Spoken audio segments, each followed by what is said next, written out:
Okay. Gusto mo pang maligo ng dagat without paying an entrance fee?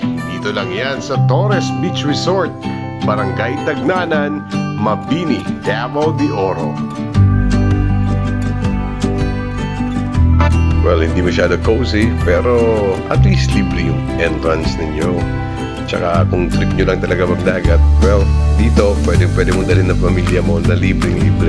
Ang babayaran nyo lang is the cottage, which is may 300, 350 or 500. Tsaka may kuryente na yun. So okay na yung place kapag family bonding or team building na nagtitipid. Oh, di ba? Tingnan mo yung mga bata. Ang sarap bumalik sa pagkabata, no? Habol lang ng habol sa drone. Ako, nadapa pa yung isa.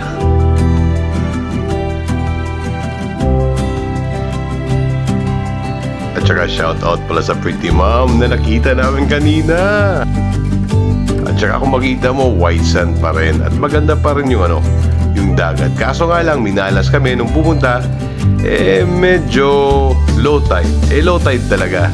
Oops, ate, baka tamaan ka po ng propeller.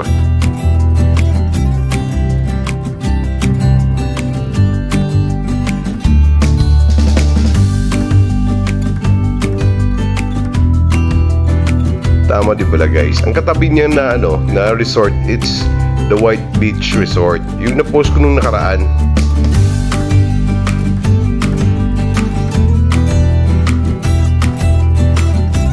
At saka guys, yung nakikita nyo na isla sa unahan, yan po ang Samal.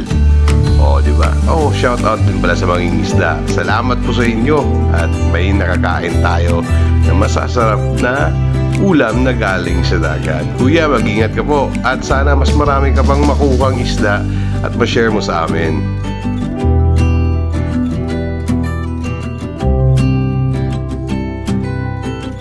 O, di ba? Kahit sa dagat, may mga nagchichika-chika or ewan ko ba, marites ba tawag dyan?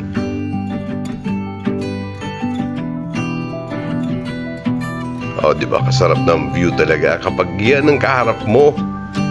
Ang sarap-sarap.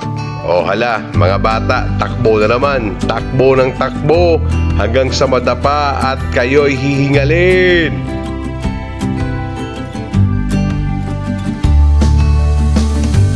Nako, andun na naman si Pretty Mom. Yung pala yung baby ni Pretty Mom.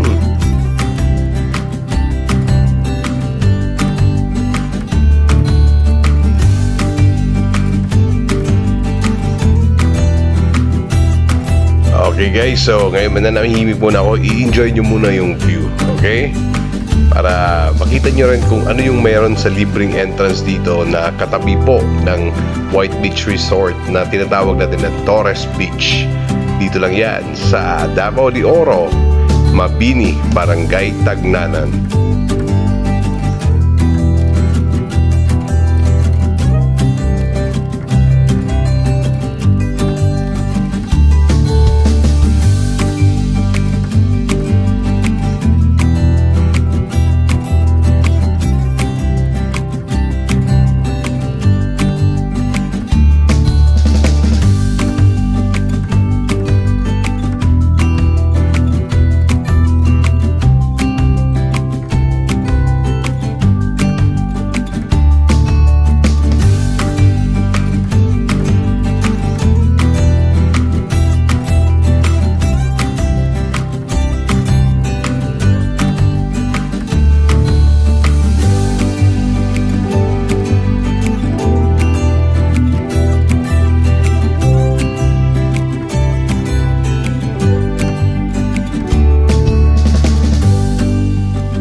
So ayun guys, no? Ako pala yan. Huwag nyo na lang pansinin.